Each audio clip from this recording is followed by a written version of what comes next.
The little dog was found in a landfill, in a state of constant trembling until a woman appeared and... You'd never think that anything good could come from a place like that. The landfill on the edge of town was no place for life. It was a desolate stretch of land filled with discarded appliances, broken furniture, and heaps of forgotten things. The kind of place folks avoided unless they were desperate or had no other choice. But there, among the piles of trash, was a small dog. He was barely visible, cowering under an old rusted refrigerator door, trembling uncontrollably. His fur, matted and filthy, clung to his frail frame. His eyes, though wide with fear, seemed to hold on to a shred of hope, as though waiting for something or someone to notice him. His name wasn't known yet. He didn't even know it himself. But fate had something different planned for him. Because that very day, as luck would have it, a woman named Martha was walking through the landfill, and she was about to change everything. Martha, a woman in her late 60s, was no stranger to the landfill. She'd spent the last several months sifting through the discarded remains of the world, finding forgotten treasures and giving them new life. It wasn't for the money, though. Martha lived comfortably enough in her small, cozy house. No, for her, it was about purpose. Ever since her husband passed a few years back, that she had taken to spending her days restoring old things, much like she wished she could do for her own life. That day, as she bent down to inspect a tarnished silver tray, something caught her eye. A flicker of movement in the corner of the landfill. She squinted, setting down the tray, and walked closer. At first, she thought it might be a rat or a cat, but then she saw the small, trembling dog, and her heart nearly broke. "Oh, you poor thing," Martha whispered as she crouched down, her hand outstretched. The dog recoiled, retreating further into his hiding spot, his entire body shaking. Martha felt a pang of sorrow. This little creature had clearly been through something terrible. She didn't want to scare him, so she set down the bag of food she always carried with her and pulled out a piece of chicken. She left it a few feet away from the dog and then backed off, sitting down on an old crate, watching quietly. The dog didn't move at first, but after several long minutes, hunger got the better of him. He slowly crept toward the food, eyes darting to Martha every few seconds, unsure whether to trust her. "It's okay, boy. I won't hurt you," Martha murmured softly. "I'll be back tomorrow." Martha's heart was heavy as she left the landfill that day. She couldn't get the image of the trembling dog out of her mind. She'd seen strays before, of course, but there was something about this one, something that called out to her in a way she couldn't ignore. The next day, true to her word, she returned to the landfill. This time, she brought a soft blanket along with more food. Sure enough, the dog was there, huddled in the same spot. His fur was even dirtier up close, his small frame so fragile it looked like a stiff wind could carry him off. "Hey there, sweetie," she said as she set the food down. "I brought you something warm to lay on." Again, the dog didn't move at first, his dark eyes watching her every move. But this time, he didn't shy away as much. He sniffed the air, and after another long pause, he moved a little closer to the food. Martha kept her distance, not wanting to spook him.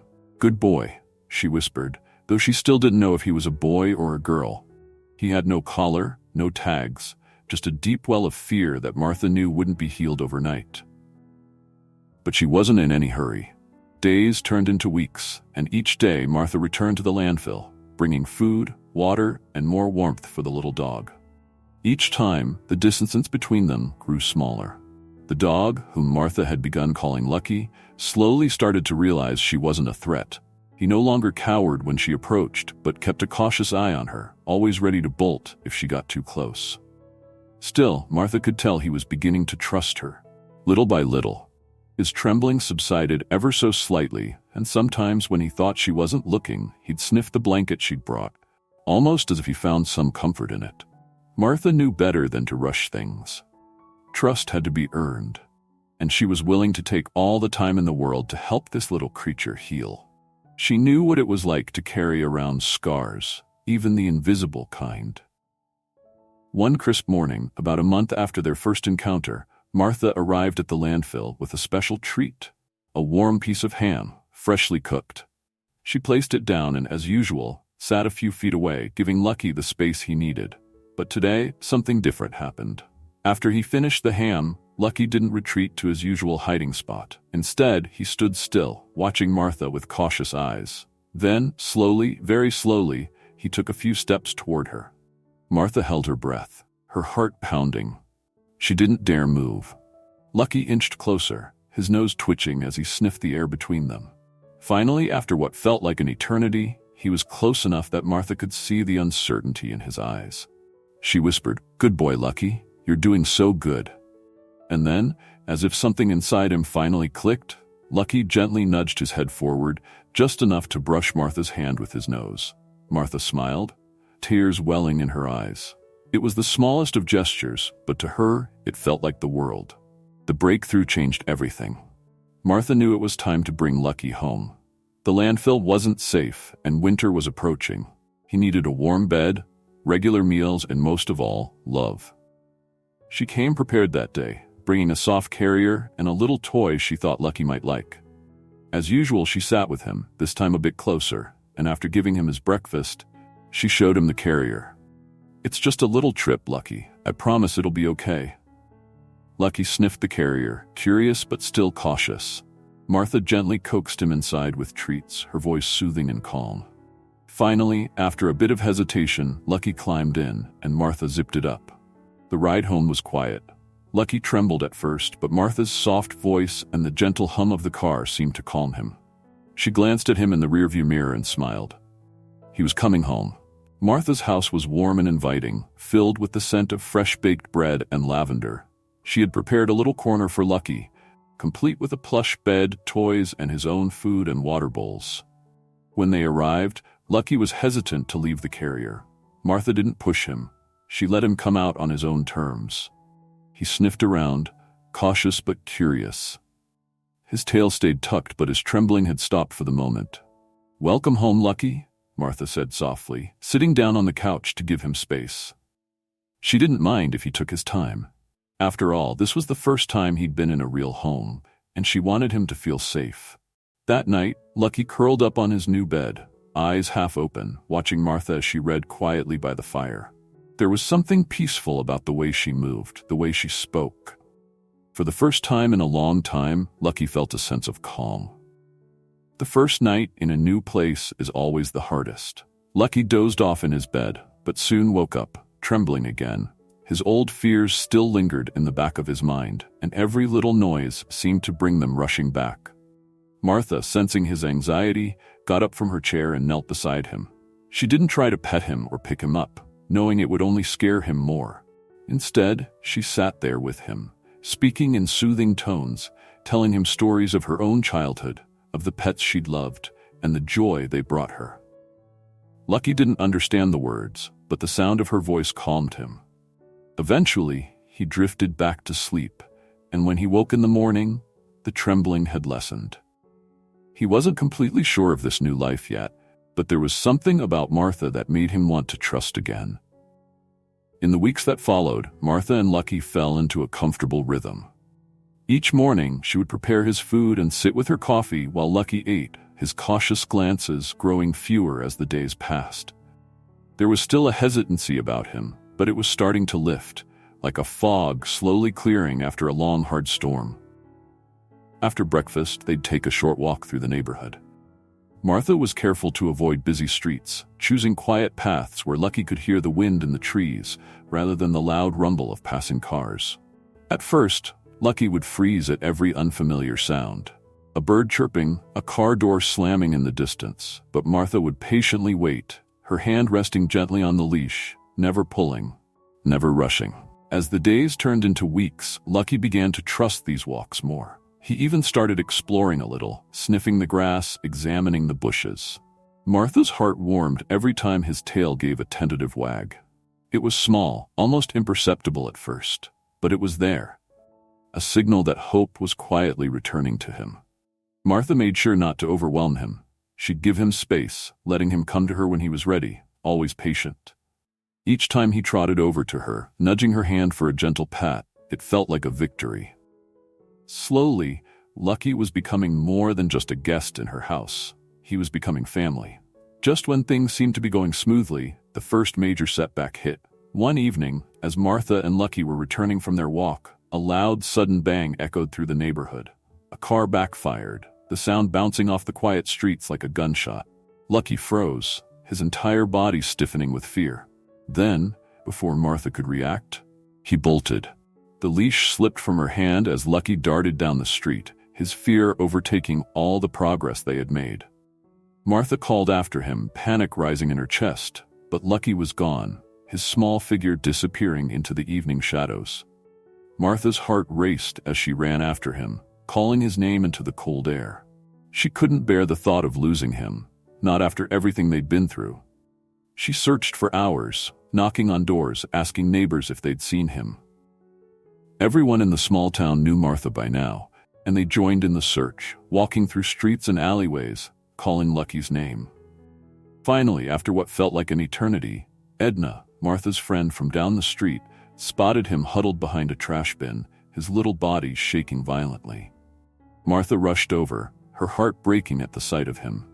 She crouched down, speaking softly as she approached, just like she had in the landfill all those weeks ago. "It's okay, Lucky. I'm here. You're safe now." Lucky didn't move at first, his eyes wide and panicked. But Martha didn't rush him. She stayed with him, whispering soothing words until his trembling began to subside. After what felt like hours, he slowly inched toward her, his trust broken but not completely lost. When he finally came close enough, Martha gently slipped the leash back on and picked him up, holding him close as she carried him home. The days after Lucky's escape were quiet. He was more timid than before, often retreating to his bed when a sudden noise startled him. Martha knew it would take time for him to recover from that scare, and so she was more patient than ever. But as the days passed, something remarkable happened. Lucky began seeking Martha's company more frequently. He started curling up beside her when she sat on the couch, his small body resting against her leg. He followed her from room to room, his eyes watching her every move as if making sure she wouldn't disappear. It was a small shift, but Martha could feel their bond deepening. She realized that despite the setback, Lucky was starting to understand that he could trust her. He had come to know that no matter what happened, she would always be there for him. One evening, as they sat together by the fire, Martha absent-mindedly stroked Lucky's soft fur. He leaned into her hand, his eyes closing in contentment. Martha smiled, a sense of peace washing over her. It had been years since she'd felt this connected to another living being. Lucky had filled a void in her life that she hadn't even realized was there. Word of Lucky's journey had spread throughout the town. People stopped Martha on her walks, asking about him, offering treats and words of encouragement. One afternoon, Edna approached Martha with a suggestion. "You should bring Lucky to the dog park," Edna said. "I know he's still nervous, but it might do him good to see other dogs. Maybe he'll learn a thing or two from them." Martha wasn't sure at first. Lucky had come so far, but the idea of him being around other dogs, after everything he'd been through, made her nervous. Still, Edna was persistent, and Martha trusted her judgment. She decided to give it a try. They went to the park during a quiet time of day when there weren't too many dogs around. At first, Lucky stayed close to Martha's side, his eyes wide and alert, watching every movement. But gradually, as more friendly dogs approached, he began to relax. He didn't join in their games right away, but he watched from a distance, his curiosity slowly outweighing his fear. After several visits to the park, the turning point came. One sunny afternoon, a small group of gentle dogs, 2 golden retrievers and a beagle, invited Lucky to play. They circled him, tails wagging, their friendly energy impossible to resist. Martha held her breath as she watched. Lucky stood still for a moment, unsure. But then, in a moment of bravery, he took a step forward, sniffing one of the golden retrievers. The dog responded with a playful bark, and just like that, Lucky was running with them, his little legs carrying him across the grass, his tail wagging in a way Martha had never seen before. Tears welled up in Martha's eyes as she watched Lucky play. It was the happiest she'd ever seen him. His past, the fear, the trembling, none of it mattered in that moment. He was free, joyful, and for the first time, truly a dog again.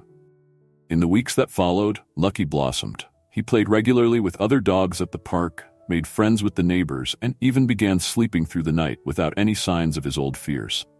His coat grew shiny, and he gained weight, looking healthier than ever. Martha couldn't believe how far he had come. She often reflected on those early days, when she found him trembling in the landfill, a broken, terrified little creature. Now he was full of life, his spirit restored by the love and care he'd received. One day, during a visit to the vet, Martha received the final confirmation of Lucky's full recovery. The vet praised her for the incredible progress Lucky had made, remarking on how rare it was to see such a complete turnaround. "He's a lucky dog," the vet said with a smile. "Not many animals get a second chance like this." Martha smiled and scratched behind Lucky's ears. "I'm the lucky one." The years rolled on, and Lucky remained Martha's faithful companion. They spent their days together, enjoying the quiet rhythms of life. Morning walks, afternoons by the fire, evenings watching the sunset from the porch. The loneliness that had once filled Martha's days was a distant memory, replaced by the warmth of Lucky's presence. One evening, as they sat together on the porch, watching the sun dip below the horizon, Martha thought back to that first day in the landfill. She marveled at how much had changed, how much they had both grown. In each other, they had found something they hadn't realized they were missing. A home, a family, and most importantly, a second chance at happiness. Lucky curled up beside her, his head resting on her lap. His days of trembling and fear were long behind him, replaced by a quiet, contented trust.